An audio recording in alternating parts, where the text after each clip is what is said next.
Final Fantasy XIII-2. Really, Square Enix, really? Was it that necessary to do a sequel to a game that people generally didn't like that much? I wanted to like 13, I really, really did. And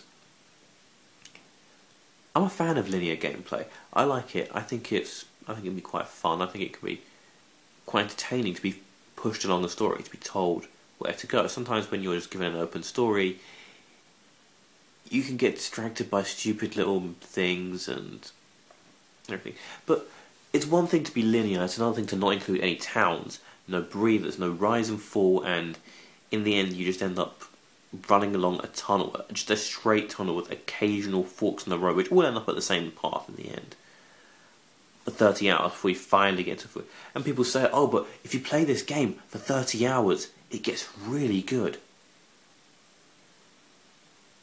That's like saying, if I rub myself in feces for 30 hours, I may have an orgasm. I don't want to do that.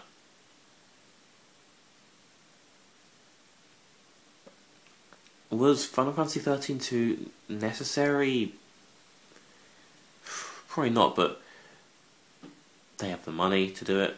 Why not? I mean, they figured if they can fix the flaws of 13, we all know we're going to buy it, so I don't even know why I'm doing this. We're all going to get 13.2 and we know it, and there's nothing. They could release a pile of shit like they did with 10.2 and we'd still buy it. On the other hand, if they can fix it, I'll be so happy. Like, I'm interested to see what the setting of this game is, because Lightning's wearing kind of an armory sort of look, which is atypical of the setting of 13. But aside from that, ugh.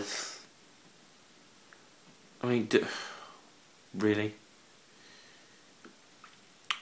On the other hand, we have got Final Fantasy Versus 13, which, frankly, to me, looks like the best game Square Enix have released or are going to release anytime soon, or anytime recently. And I'm very much looking forward to it. I mean, it looks great. It's got the sort of like action battle system of Kingdom Hearts, with a sort of like realism of like modern day sort of Kyoto and Tokyo. That's sort of like it looks like modern day Japan. Like everyone kind of looks like they've still got kind of crazy hairstyles, but the clothing is a bit more normal. There's not a massive amount of unnecessary zippers and belt buckles on people's arms for no apparent reason. It doesn't go way into anime. It's quite grounded in realism, despite the fact that people can jump 1,000 miles in the air and everything. But okay, it's not the physics that I'm really bothered about. But that games look great. I mean, why can't Square Enix... The world map actually on that is one huge plus. I mean, it's supposed to be a one-to-one world map like GTA or Red Dead Redemption or something like that, where the world map is just completely open to you.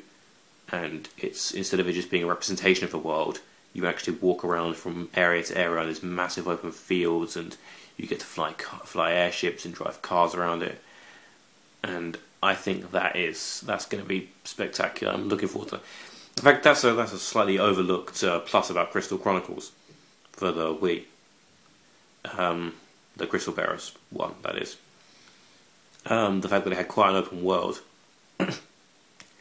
to move around. Unfortunately, the gameplay was a little bit, yeah. Although I'm very much looking forward to this, and the fact that it combines like sort of swordplay style action of Kingdom Hearts and sort of what looks like gunplay action of like games like Mass Effect makes this game just look incredible. If they give you some options and choices like they do in some Western RPGs like Mass Effect, that'll make it for all the better. I mean, this could be an absolutely spectacular game, and the graphics look amazing. All the games made by Crystal Tools do, even the crap ones. Aside from that, there's not really much else I can say on the matter.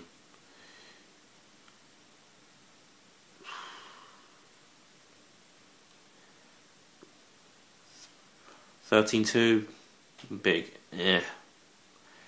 It's not like I'm going to be screaming, no, Square Enix, no, no, no, don't do it. It's just that it just seems highly unnecessary and like a real cash-in. On the other hand, Versus, which has been in development for ages, and everyone has wanted Versus. It seems it's turning into Duke Nukem Forever at this point, which I hear is getting a release as well anyway, so I'm looking forward to that. I'm very much looking forward to it. I want to see it.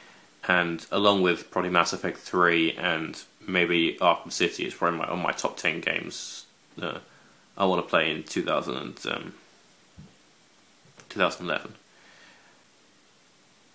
Anyway, that's all I got to say about the Square Enix production conference.